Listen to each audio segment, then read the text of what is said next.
Army chief کی مدد مانگتے تھے۔ وہ ان وزراء سے کہتے کہ اگر وہ خوش نہیں تو انہیں سیاسی نظام میں رہتے ہوئے ہی تبدیلی لانا ہوگی۔ آرمی چیف کے بھائی کے مطابق 1992 کے موسم گرما تک جنرل کو وزیر اعظم سے فاصلہ بڑھتا ہوا محسوس ہوا تو انہوں نے صدر غلام عیسیٰ خان سے ملاقات کی۔ وہ حکومت کا تختہ الٹنے کے حق میں نہیں تھے، البتہ ان کے نزدیک حالات میں بہتری کے لیے ان ہاؤس تبدیلی کی جا سکتی تھی۔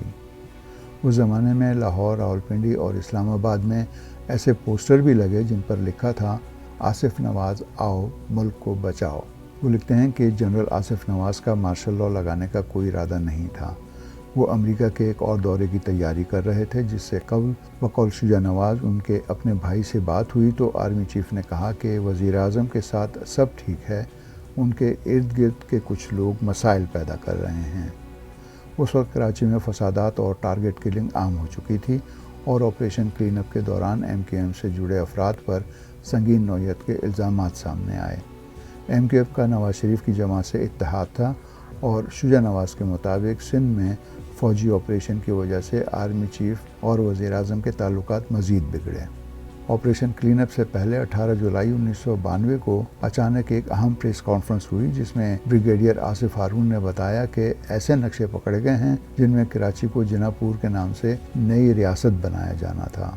روزنامہ جنگ کراچی سمیت تمام اخبارات نے جنا پور سازش کو نمایاں طور پر شائع کیا۔ شجاع نواز اپنی کتاب میں لکھتے ہیں کہ آرمی چیف نے سختی سے کارروائی کی جس پر نواز شریف کو لگا کہ یہ ان کے سیاسی اتحاد کو کمزور کرنے کی کوشش ہے۔ سینئر صحافی اعزاز سید کے خیال میں جنرل آصف نواز جنجوعہ کی وفات سے سب سے زیادہ فائدہ کسی کو ملا تو وہ برسر اقتدار مسلم لیگ نون اور کراچی آپریشن سے دوچار ایم کیو ایم تھی۔ اعزاز سید کہتے ہیں کہ جنرل آصف نواز جنجوعہ دونوں جماعتوں کی پارٹی قیادت سے خوش نہیں تھے۔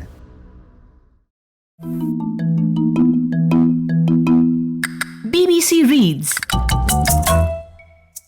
BBC ریڈز کے ذریعے ہماری یہی کوشش ہے کہ BBC اردو کی ویب سائٹ کی وہ سٹوریز جن میں آڈینس کی دلچسپی زیادہ نظر آتی ہے انہیں اور بھی زیادہ لوگوں تک کیوں نہ پہنچایا جائے۔ تو ہم پڑھیں اور آپ سنیے اور اپنے دوستوں اور ساتھیوں کو بھی سنائیے۔